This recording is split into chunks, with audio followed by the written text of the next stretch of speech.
Welcome, everybody, to a time traveler's guide to being a wargaming practitioner. We have a great panel today that's going to give, hopefully, you all some tips and thoughts and reflection on their distinguished careers in wargaming and what they might have told themselves many years ago when starting in this field. We're really privileged to have a great panel. We have Matt Caffrey, who is a educator, designer, wargaming theorist. He's very importantly to today the founder of the Connections conferences and has been the co-chair since they were first run down at Maxwell Air Force Base. Also, very importantly, he's the author of On Wargaming and currently working at in the U.S. Air Force's Materials Command Air Force Research Lab. We also have Paul Weber. Paul is a lifelong hobby wargamer and one of the founders of MatrixGames.com. He retired from the U.S. Navy after a 22 career as a surface warfare officer and has over 20 years of professional wargame experience in support of DoD. Currently works for the U.S. Navy as a civilian focused on wargaming and supported technology development and associated employment concepts. We have Dr. Ed McGrady, who writes, speaks, and teaches on the design of professional games. Currently, he's an adjunct senior fellow in gaming at the Center for New American Security, teaches and manages game design courses for Moores and Virginia Tech, and runs a business devoted to using games and game techniques to bring innovative experiences to new areas. In the past, he built and directed a team of analysts at CNA devoted to the design and execution of professional games, working for many clients ranging from the White House to the Department of Agriculture. And last but not least, we have Sebastian Bay. Sebastian Bay is an adjunct assistant professor at the Center for Security Studies at Georgetown University. There, he teaches a graduate course, The Basics of Wargaming, where student teams research and design educational wargames. He also serves as the faculty advisor to the Georgetown University Wargaming Society, a great resource and another excellent source of online talks about wargaming. The co-chair of the Military Operations Research Society Wargaming Community of Practice, and a fellow at the Brute Krulak Center for Innovation and Creativity. With that, I'm going to turn it over to Matt Caffrey to kick the panel off and explain a little bit more about what you all will be getting out of this session. Thank you. Okay, well, thank you, Scott. And Scott is very modest in that he didn't point out that he's also one of the folks that has kept Connections Conference going for the last several years. He's worked very closely with Tim Wilkie and one of the leading wargamers at National Defense University. And thank you for doing this today, Scott. So Happy to.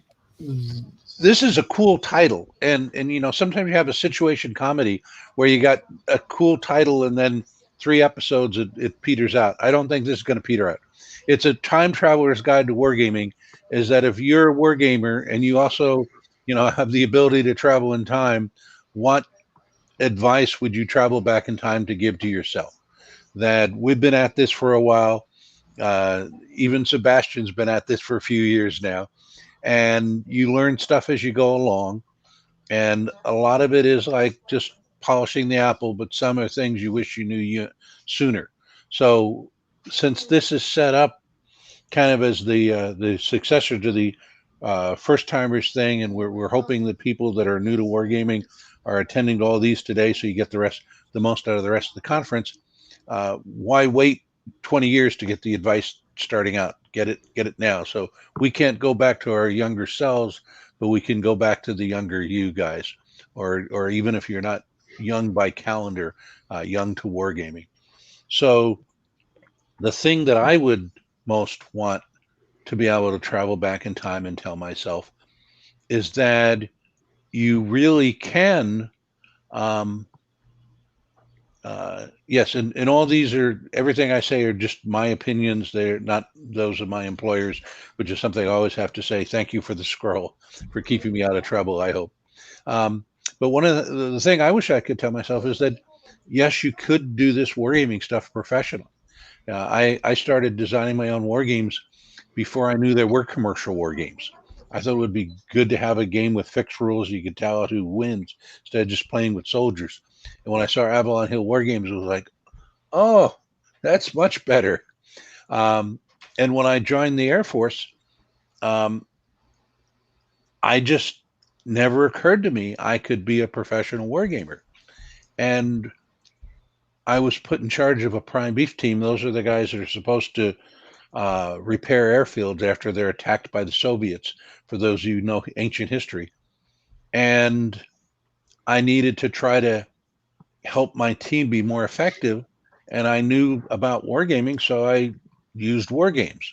That wasn't in my job title. Nobody asked me to do it, but I did it, and they enjoyed it. And I think that we had all our sergeants participate, because when you're getting shot at, a lot of times the officers go first. And one of the strengths of the American military is the depth of our bench. And I was getting out of active duty. I had always planned to just be in for a few years and switch over to being a reservist.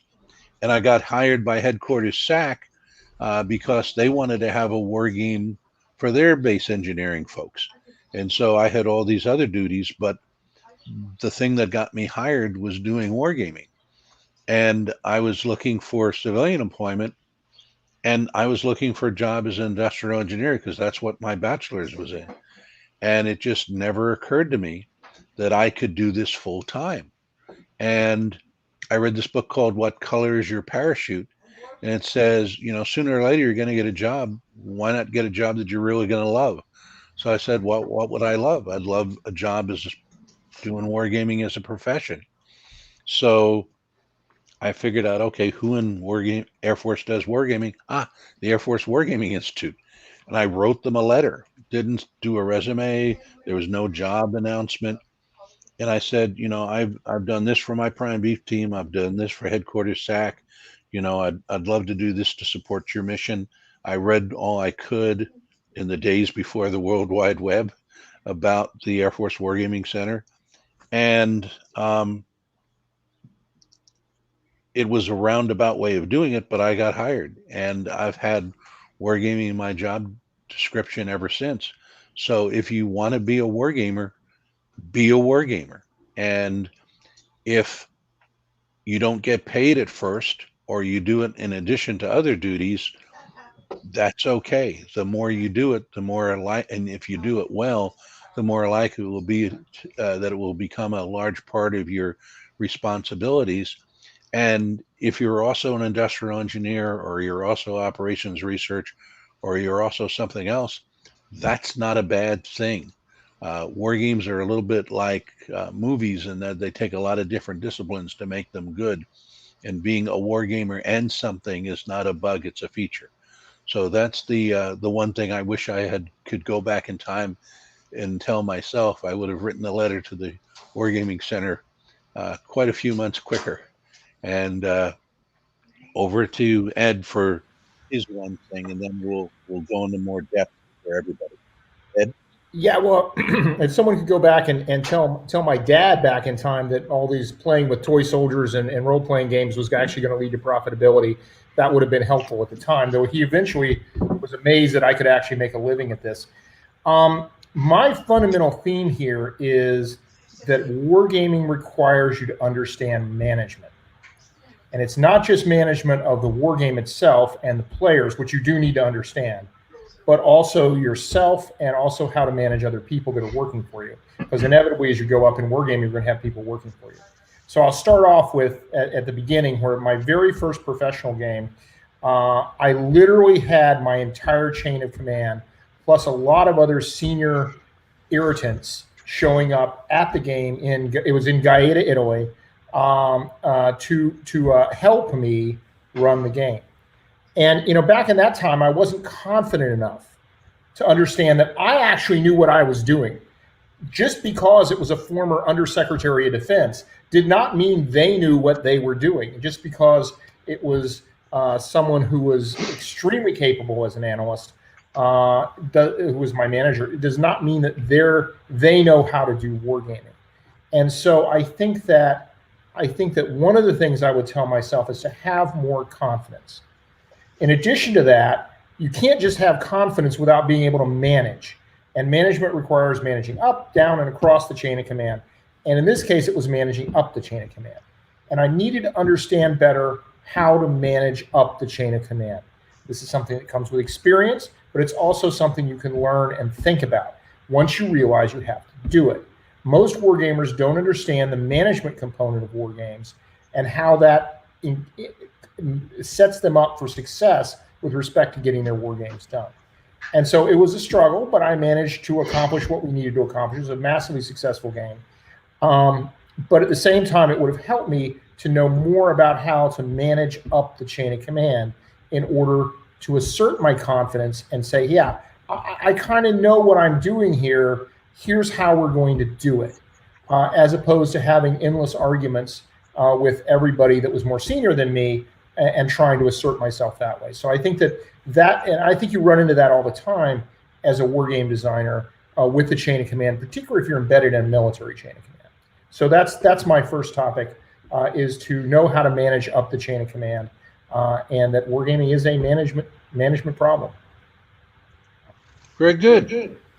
Paul, you're, if I could tell myself one thing. Yeah. The thing if I go back to sort of before even my professional days, when I started fancying myself as a game designer, it was, wargaming is a synthetic process, not an analytic process. It requires some analysis, but it's fundamentally putting pieces together. And I put a little cartoon in the Discord. It's like, what are you having for lunch? Half a pound of cheese, white bread, a glass of tomato sauce, and some salt. Pizza seems way grosser when you're just listing the ingredients. I started out thinking game design was about the ingredients, not about being the chef preparing the meal. And I got way down rabbit holes about, details in components, details in orders of battle, details. And I lost sight of what is it I'm trying to design a game for. And as again, sort of like Ed, someone who had these delusions that someday I might do this for a living, but for now, enjoyed, finding why all the games I bought, needed improvement, and which, every game designer starts out just being a house rules maker. But this notion of putting pieces together to create a tool in order to do something. It can be to have fun learning about a historical event. It could be to gain an insight into how kinds of adaptations in technology played off of each other. There were a bunch of these things in sort of my formative years that led me down a rabbit hole that, looking back, I wish I would have known to spend less time in the details and more time thinking holistically about what is it I'm trying to do. Excellent. Well, I saved Sebastian for last to give him a few more minutes of, being in the field longer to make a longer period of time talking to his younger self. But Sebastian, if you could do the time travel, what would you pass on to your beginning self? I think I would say to find more mentors early and try to be a better mentor early on in your career, even when you're afraid that you know nothing. I have been very blessed with great mentors in our community, and I think I found our community to be very open and very helpful. Right, when I was starting my own class at Georgetown, I asked Ed. I pretty much asked everyone on this panel for some element of help. Right, whether it be about readings or anything else. But I think I wish earlier in my career I wasn't so afraid to ask for help. Right, that I wasn't so afraid to say, "Hey, I don't know this. Have you done this? Have you seen something like this? Has this been done before?" And I think that would have helped me evolve quicker and more comprehensively. I think having great mentors is invaluable in any field, but particularly ours, where we don't have an established training pipeline where you can learn wargaming at a school or something else like that. The other portion is to be a mentor earlier in your career, even if it doesn't mean passing on sage wisdom from years of war game design. But I think there's a lot of power in peer mentorship, even to help other people understand that you're going through similar things. That, hey, yeah, I had a bad game facilitation session. This is what went wrong for me, right? So your peers and your colleagues who are going through similar stages in their own development as designers can feel like they have a relatable experience. Maybe they can share something of theirs. And I think that's really important, both to get experience, a senior mentorship, but also to be a peer mentor yourself. I think that's really important. That's great. Excellent. So this was a quick around the circle. We could now go into more detail or get questions from the group or get questions from our folks logging in. Any questions coming in? We could also say other things, Matt. Go ahead. Oh, okay. To continue on with my management theme, one of the most important things is to know yourself. And there's two components that I think are important to understand. One is your demons, and everyone has them. Even Paul, he has demons too. Everyone has demons. It could be anger, it could be self-assurance, it could be lack of self-assurance, lack of confidence. But you need to understand that. And you also need to understand your weaknesses. For example, I understand that I am not a really good board game designer. I haven't done a lot of it, but fortunately, throughout my career, I've had this partner called Peter Perla, who I've worked with constantly, who is extraordinarily good board game designer. And so between the two of us, if I have a partner, if I have teamwork, I know I can build my team to account for my weaknesses. And if I know my demons, I can work against my demons to make sure I keep them under control.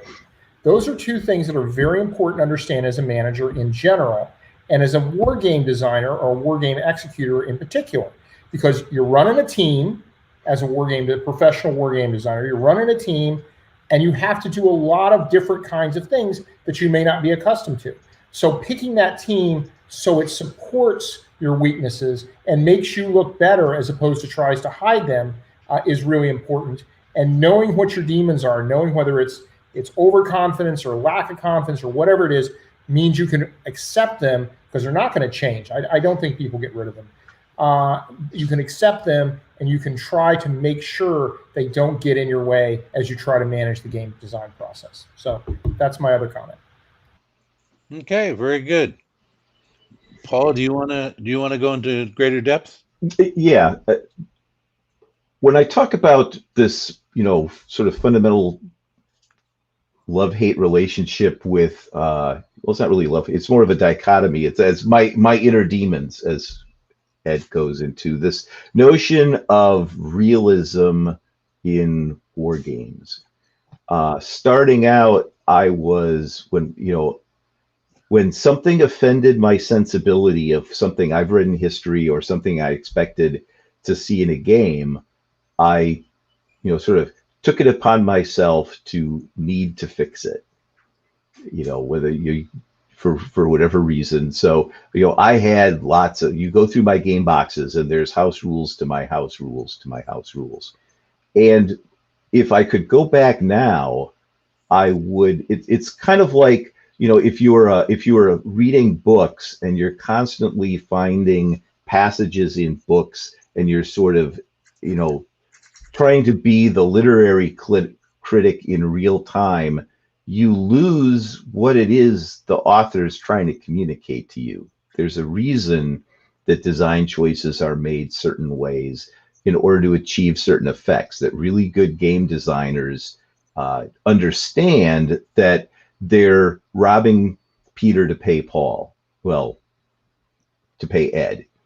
And if I had understood how to make those choices better to achieve my goal, you actually get to more realism. You actually get to something that communicates something to the player of the game that gets away from just, trying to figure out, is this the way these things interacted, in real life? That to me is not, it was then, but I've come to understand now that's not realism.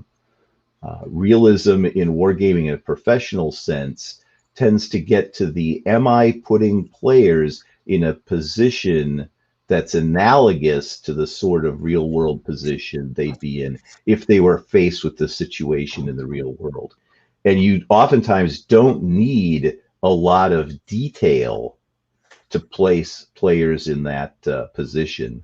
And I'll put a little picture to show an example of that in a very austere game that we did that put players and got a lot of good response because it got people to make the sorts of decisions that they would have to make, even though it was a very abstract thing.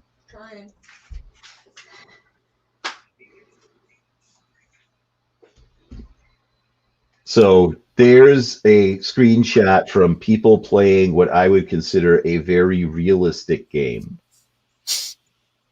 And it sure doesn't look like it if you were the old me back trying to make realistic games.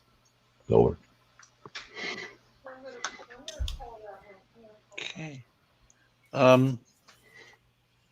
Sebastian, anything to add? So this I still will combine my answer with what Steve Downs-Martin's question about what active set did you do during your early career as a wargamer and would not want to do a second time around. And my instinctual answer, which is sort of flippant, is like never to do Arcgis. Like there was a period in my early wargaming career I was like, oh, I will learn Arcgis and I'll be like a superpower wizard war game designer because I'll be able to do maps and all sorts of things and then data and like sort of what Paul said, I was like, I'll make it super realistic, blah blah blah, and I fell down that hole for like a year and some change, and I regret every day of it. I hated every ounce of it, and I was not good at it. My brain didn't work the way Arcgis asked me to do it. And I pivoted, right? I pivoted to Illustrator and more graphic design elements versus ArcGIS's sort of map, data-driven map making sort of process. And I found that process way more intuitive to the way I think and the way I use games and graphics. So I wish I had realized that way earlier instead of trying to emulate a skill that I was not really well suited for. But I mean, in some ways also I was glad I did it because I learned what I can't do very well and sort of found my own limits, but also found a way around them. I think that was also valuable. But if I could get that year and some change, like back from ArcGIS hell, I would definitely 100% would get that back. And do you want to spell out what ArcGIS stands for the new folks? Oh yeah, so ArcGIS is just a map program where you can create different maps, and it's a commercial software you can buy as an individual or as an institution. I don't recommend it to do as an individual because it is expensive, but it's run by was it URSI or as you know, I forget exactly, but ArcGIS is a map making program. Yeah, okay. Well, I also have a few details to go in more depth on. One is, I teach a course in wargaming, and I think one of the reasons it's a fairly good course is that I can tell people about all the mistakes I made so they don't make them. And one of the things I mention in my course is to always check 100% of your hardware. I did a war game at the Air Force Air Command and Staff College, and there was 48 computers being used, and we tested the software on 5 of them, and it worked on all 5. So I figured out 5 out of 5, no problems. And they were 5, like 9 where it worked, and all the rest that didn't. So do 100% check. One thing I've done right over the years is that maintain a reserve. If you read anything about military strategy and all the rest, everybody says maintain a reserve. Well, that applies doubly to wargaming. Something will go wrong. I have never been to a large war game that something didn't go wrong. and you don't know what it's going to be ahead of time. But if you maintain a reserve, you have the resources to counter what goes wrong. So I typically have breaks that are longer than I need in case I'm running over. I love doing war games at the Air Force Wargaming Institute because they have the Global Strike Command chair and the U.S. Space Force chair and all those other people there. So if the night before your war game somebody gets in an automobile accident and you're missing a key player, they can often ask the guy that teaches that area around the academic circle, could he please come over and help in your war game? Or simply, I always have more hardware than I need for my war game because some piece of computer software or hardware that has worked for years will pick the morning of your game to break. And so if you have an air spare, you can always do that. And then finally, the biggest, what was I thinking one is I did a war game for our Air Command Staff College distance learning called the Joint Deployment Employment Exercise. And we tested it with the faculty, and it worked great. I mean, I was getting all sorts of accolades. They really enjoyed it. We need to do more of this wargaming stuff. Everybody was volunteering at the time. About a third of the people took Air Command Staff by seminar. They got together at each base, and we would send somebody out TDY to be there with them to do the game. Got all sorts of great feedback. We sent it out to the people doing it individually with ways that they could do that, and got horrible feedback because the folks that are good enough at this operation stuff to be on faculty at the Air Command Staff College are very different from the poor guys trying to take it by correspondence before their promotion board meets. And if you're doing it individually by correspondence, if something in the rules isn't clear to you, there's no guy across the table you can say, what do you think they meant by that? So I had this war game, feedback from the faculty, promote him to field marshal, feedback from the people in seminar, well, maybe 4-star general, feedback from the folks doing the individual classes, not nearly as much. So always, always, always test your game. Never play a game for the first time when you're playing your game. Always test. But when you have your final test or your main test, I call them the beta test, try to make sure the people doing the test are as similar as possible to the people that are actually going to be executing the game when it actually kicks off. Those are my lessons learned, main lessons learned. Okay, anybody with a reattack, or do we go to questions, or what next? Well, I can talk to Stephen's question that's up here. Okay. I just wanted, this is one of my things I would say to myself if I could go back in time, and not too distant past actually, is that climate change games, and I'm going to be talking for a full hour on Thursday about this issue, both how to do them and why you don't want to do them, are a very fraught topic. And I found that the only games I have ever been inclined, or actually have walked away from and dropped mic, have been climate change games. Because it's extremely difficult. The people that you have to work with a lot of times are very committed to what they're doing, and it can absolutely drive a game designer crazy. And so if I had to go back, I would certainly tell myself on one particular climate change game it was food security, to not do it at all, to not involve my team in it. And in general, I would tread very much more cautiously with respect to climate change games. So. I'll tell a quick anecdote about understanding what your sponsor wants as far as a product at the end. And there's two sort of types of relationships. One I call the contractual arrangement, where the sponsor believes that he has established that you will answer all the questions, all the analytic questions, you will achieve all the objectives, and that if you don't, it's a contractual thing that if you don't answer all the questions and achieve all the objectives, that you have failed.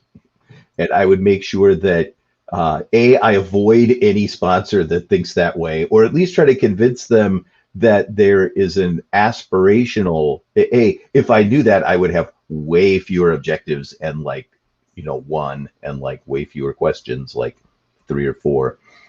But to get them to understand that when a war game, unlike an analysis, leads to emergent knowledge, and there are some aspirational things that you should put into the war game objectives and the questions that you're not sure for certain you'll be able to achieve, and leave the door open that if it's a good game, you'll find out that you should have had an objective in there that you didn't know to put in, and that new questions will arise that either you can answer based on how the game is going, or that you need to look ahead to do a follow-on game. And to get people in this thought process of, I don't do a war game, particularly not to validate a sponsor's, objective, that it's the path, it's how you get there and things you learn along the way. So I would, that's kind of a long-winded anecdote, but that got me in a lot of trouble back in the day, not understanding that.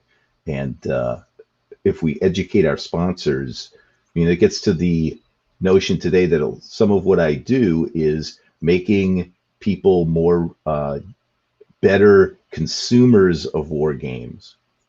So that's I don't know how much of that is things I would not do. I would not go to sponsors that expect you to achieve everything that you that they want you to do. Okay, anybody else want to take a stab? All right. Oh, what a great question. Do any of us feel up to answering it? Oh yeah, so I would definitely, one, I would choose contemporary, because I think if you make it historical, like Jim Dunnigan will be on everyone's list.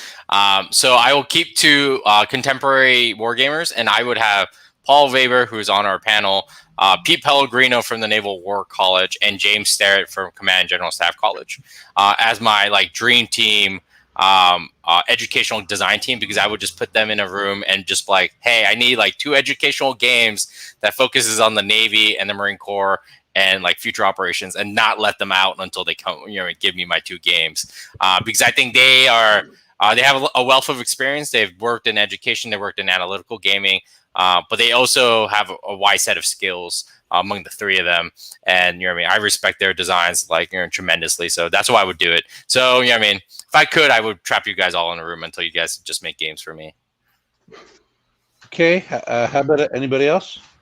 I'll just say that, wait till I retire and I'm easy, I'm just not cheap. I will feed you in cheese and salt and dough. So yeah, I would pick Dunnigan and Redmond Simonson as the dream team, and I would put myself on it too, because I'd want to work with them. So that's I'm a big fan of the old Spy days. I think they had really good understanding of how to build war games that people could play, and that were also reflective in some ways of reality, even though they were pretty abstracted. And I think with modern technology and the modern way we do things, I think those guys would be, just crushing it. So, and of course you could put Herman on the team too, if I couldn't be on the team. So anyway. Yeah. Okay. Well, since 2/3 of my book is the history of wargaming, I'll go with the more historical folks. And I think the first person I would pick is McCarty Little. He's the guy who really got wargaming going in the Navy and to a degree in the United States. He wrote an article 1914 or something, and you're reading it, and says he's talking about OODA loops. He's talking about effects-based operations. He's the guy was just prescient and really years ahead of himself. So just good guy to do that. And then this may be a tiny bit controversial. Well, back before Germany became the bad guys after World War I, I'm not sure I'm pronouncing it right, but General Seek They couldn't have a general staff, so they had a troop office, which was their general staff, and the general was in charge of it. And we had a question earlier today about how do you institutionalize wargaming? How do you make wargaming more part of how you do business? Well, the general broke the code. He figured out how to make wargaming an integral part about how the German army figured out how to win the next war. And he did it by creating a system that rewarded innovation, that almost every manual was a provisional manual during the interwar period where war games were used iteratively. I'm reading about what he put in place, and it's like the strategy cycle that I came up with years later. So apparently I didn't invent it. I just, reinvented it at best. And so, I don't know if he ever played a war game himself, but it's kind of like Edison not only invented a lot, but he invented the industrial research laboratory, which led to more inventions. The work he did, led to a great deal more. And I guess the third person would I have to go with Dunnigan, because he did well. Maybe Dunnigan and Herman, because the two of them did so much as far as figuring out new game mechanics and new ways to do gaming, and they did what was talked about earlier, that it's not just realism for realism's sake, but an elegance in game design. So you get a certain amount of immersion that's balanced against accuracy, so that the effect on the player is really what you're looking for. And that's something that Herman is just a genius at, coming up with a very simple mechanic that has a very deep impact on the players and the outcomes. And those would be my three. Wow, great question. I thought I was going to get out of it. No, I'd say for me, I got to looking at people who have sort of come from different takes on where war game design comes from. I just sort of like to, Pete Pellegrino has a really good conception of how to, establish, I call it the abstraction layer, or the schema of how to get at the essentials of a military or a decision-making problem. I've worked with him. John Tiller, who unfortunately passed away, I worked with a fair amount, and the way he came at computer game design is something where it may seem formulaic, but he found something that worked really well and kept, adding and evolving a certain set of systems until he found ways to adapt it to a whole bunch of different things. And then Tom Mowat, who has sort of taken the whole Matrix games genre and really kind of gotten it to where it's the professional use of it is something that it's taken seriously now. So getting those three guys together in a room and sort of watching the hilarity ensue, I think would be brilliant. Excellent. Boy, I hope we have another question that good.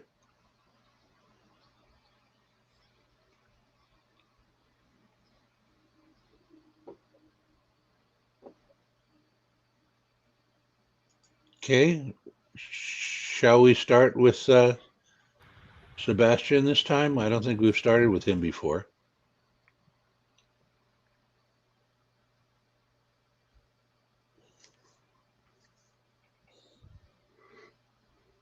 You're muted. So I asked Sam for a clarification in the chat, and she says, so if you were going to design or do wargaming for education, not just for PME, what is one thing you would want your younger self to know? It's sort of like, what would you include in your wargame design course? And being someone who taught wargame design for a few years now, let me tell you, I've changed my syllabus every time I've taught this class. I've added something, I've subtracted something, I've reorganized something. I literally reorganized my syllabus for Georgetown in the fall just a few days ago. So, but one thing I think it is fundamental, and it's the hardest part, I think, for my students to first understand is what Paul mentioned earlier, that Pete is very good at, is to understand how to translate your actual expertise and research into a schema, into an abstraction that is simple enough, concise enough, and clear enough for your game to represent, for your players to digest, and that to be like later on in the process given flesh by game mechanics and rules and graphics and maps. But you need a fundamental core model or schema that underpins all that step between the mechanics and your research. And I found that for students, it can be, or new time war game designers, that is a very hard step. It's a big hurdle for them to sort of conceive something like that in a way in which they think of it as a moving interactive schema based on expertise from various data sources. And that can be really a struggle. And I know even for me, I have to practice that skill, right? Because as a war game designer, you're not an expert in everything that you design a game in. Like, I've been asked games to design games on cyber. I'm like, know nothing about cyber warfare beyond what is in the unclassified realm.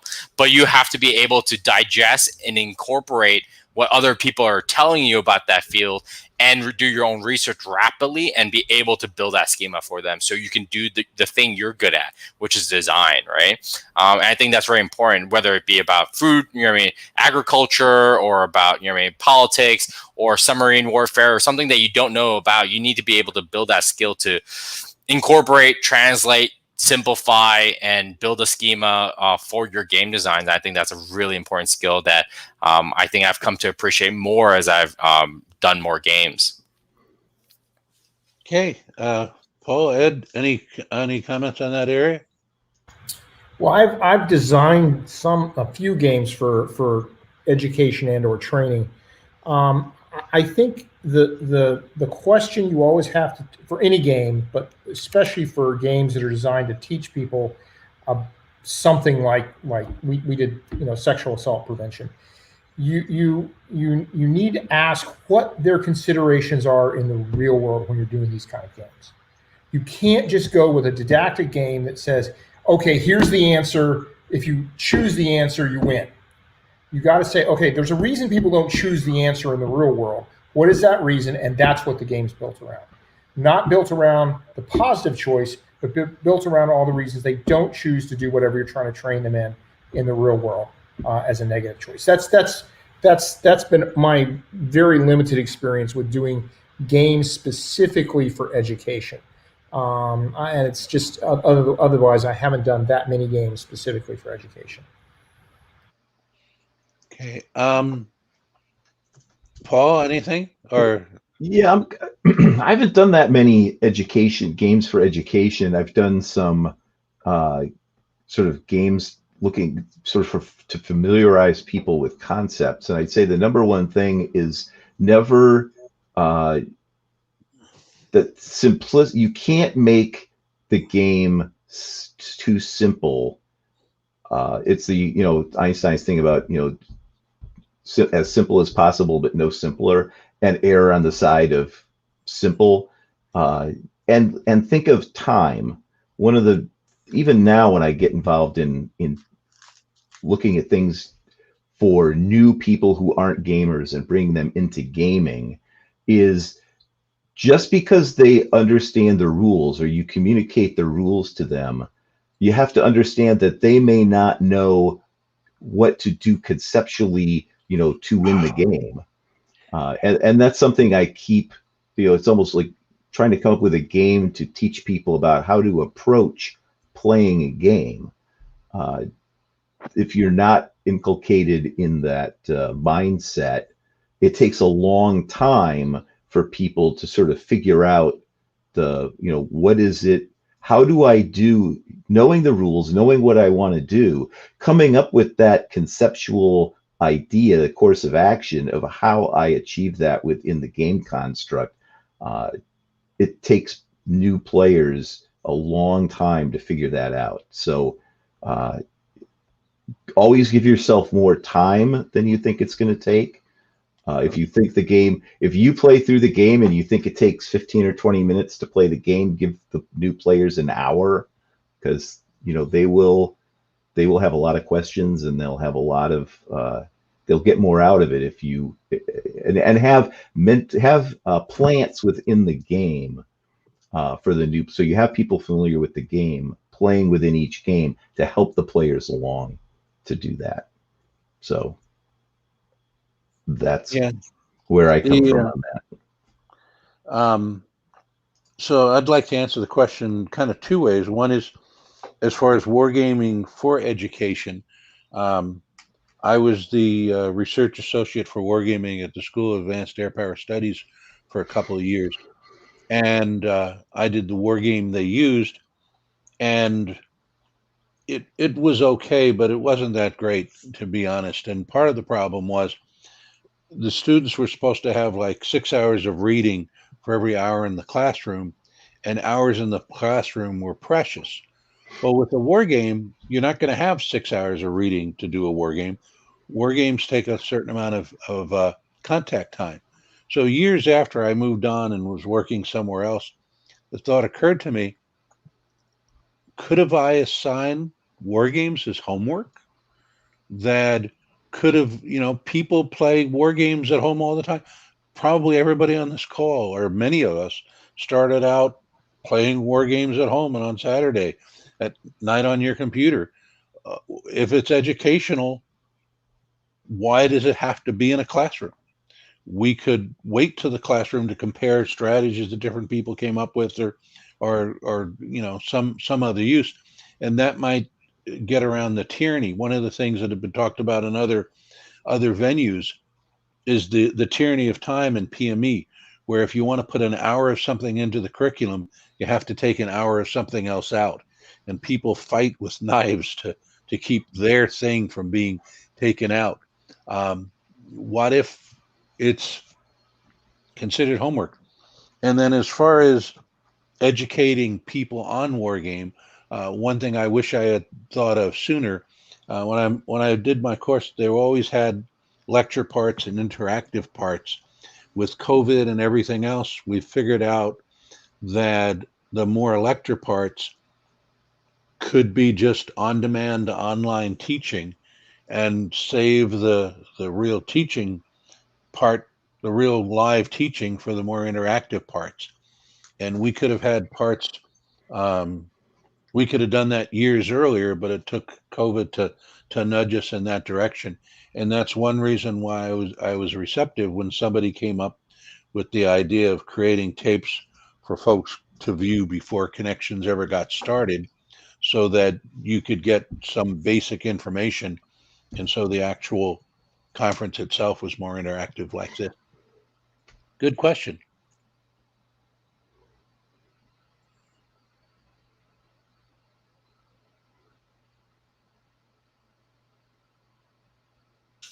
Ed, do you want to take this as a former manager? Yeah, I mean, I think you're trying to rate a wargamer's performance as opposed to the performance in a particular war game. So in that case, there are a couple of key criterion that you're going to look at. One, the first and foremost, is particularly for analytical war games, is the person a good analyst? Have they done the kind of analytical rigor that you need to do to understand the problem and understand the key variables? And have they put together an analytically rigorous war game? And by that, I don't mean it's all tested and just certified and that sort of stuff. Just does the war game make sense? Have they used the appropriate data? Have they used the appropriate models? That sort of stuff. So there's a sort of analytical component. Then there's the design component, which is much more intangible. But that's essentially, have they made the right decisions about the scenario and the other variables, the scenario, venue, all the tools that Sebastian talked about that you have in your game design? Have they brought those together in a way that's harmonious, that produces the result they want or they need to produce, and is accessible for the players? So there's a design component. Are they a good designer? And then finally, there's the facilitation piece of it. Are they able to manage, again, going back to management, are they able to manage the group of people that they bring together as the players? Can they manage the play and the flow of the game? And then finally, as a leadership opportunity, game designs give you a chance to test people as leaders. And so you give them a team, they're going to have a bunch of junior guys, going to have a bunch of note takers, that sort of stuff. Can they lead that team effectively and give everyone an appropriate series of tasks for the experience level of the people on the team? And frankly, can they provide whatever mentorship they can to the people on the team? Because part of their job is to grow the people, to replace them or to move up in the organization. So I would look at all four of those different capacities, which is what you would look at for any analyst position in any sort of environment. Can you do analysis? Can you talk? Can you manage people? And can you effectively bring it all together in a way that changes something in the real world? In this case, a game. In the case of general analysis, can you get it to the right general at the right time so he makes the right decision? Those are all components of whatever you do as analysis, which is, as I see it, game design involves analysis before, during, and after the game. And so that's how I would and did evaluate people. Okay, Paul? I would not do it based on how many of the analytic questions they answered. No, I got echo Ed on, pretty much. I think he pretty much nailed it. I'll take a different take on it from part of what we try to do. We look at Wargamer, like the players of the game. And one of the things we've tried to do is to find a cadre of wargame savvy analysts, engineers, and folks around the warfare centers who are good game participants. I mean, it's not always that they're players. From the sense of a lot of the kinds of group games we do, the players are in cells sometimes that work together. So there's a what makes a good war game player, and pretty much invariably the number one thing there has been, are they gamers? Do they play games as a hobby? If they do, there's certain things they understand about the gameplay process and about interacting with other participants in that environment.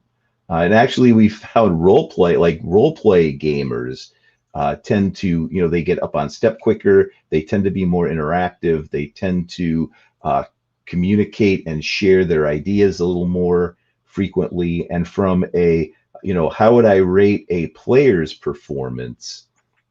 I typically do that based on their degree of engagement for a purpose.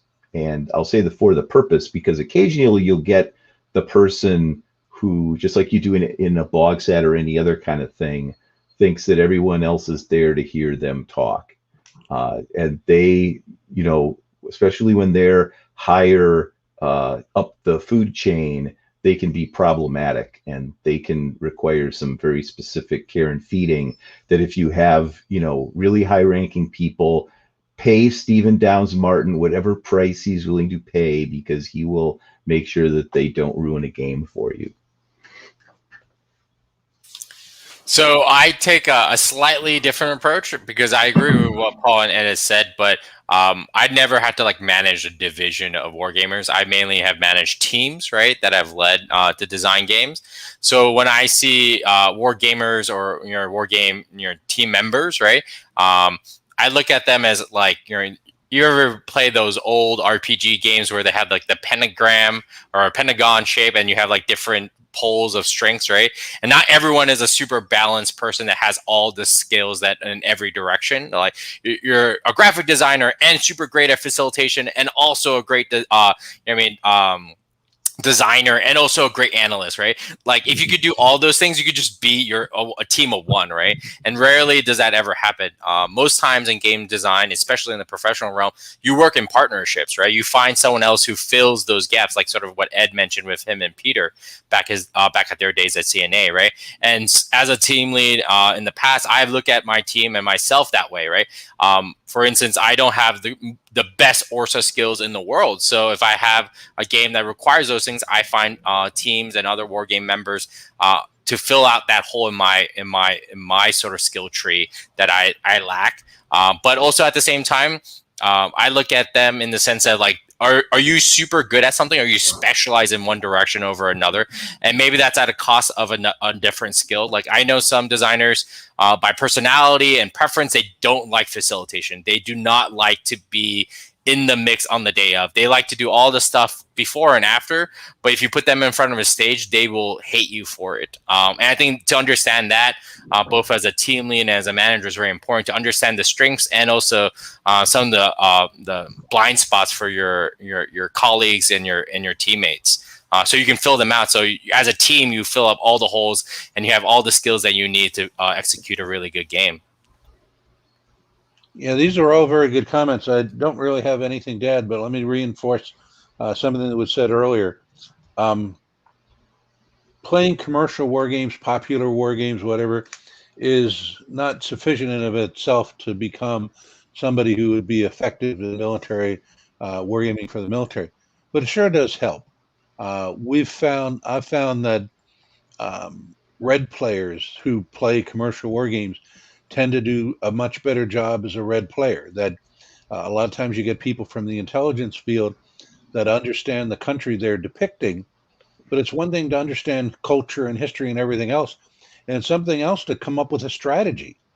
And when you play your war games as a personal thing you're doing recreational on the weekend, you have to come up with strategy every time, and if it's a poor strategy, you're going to lose. So doing that is, I think, very helpful. If it's helpful for red players, I have a hunch it's helpful for blue players and everybody else too. So the United Kingdom is putting together what they call a fight club that's actually encouraging folks to play war games voluntarily when time permits. And I think that's building a bench of strategists for them that's going to help them very much moving forward. And I'd be very happy if we could replicate something similar here in the U.S.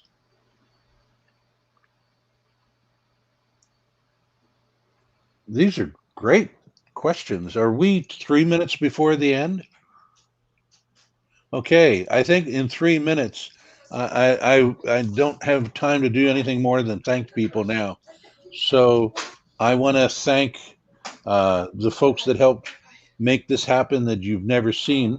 You saw Scott briefly, but we have like Merle and a number of other folks helping to make all this occur. And then again, Paul Weber, Ed McGrady, and Sebastian Bay. There was an earlier question about a dream team. I think this doesn't make a bad dream team. And we're done for now. We've got the joint session with Moores coming up. And Moores is another really valuable organization. It's more the operations research side of it, but they also have a very strong wargaming part. And then the final part is putting together how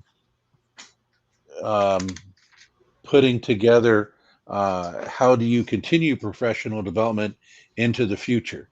And that will be our final thing today, which is 3 o'clock Eastern time. So hope to see many of you then, and hope to see some of you at Morris. Bye for now, and thank you again, everybody. Thanks, Matt. Thank Thanks, you.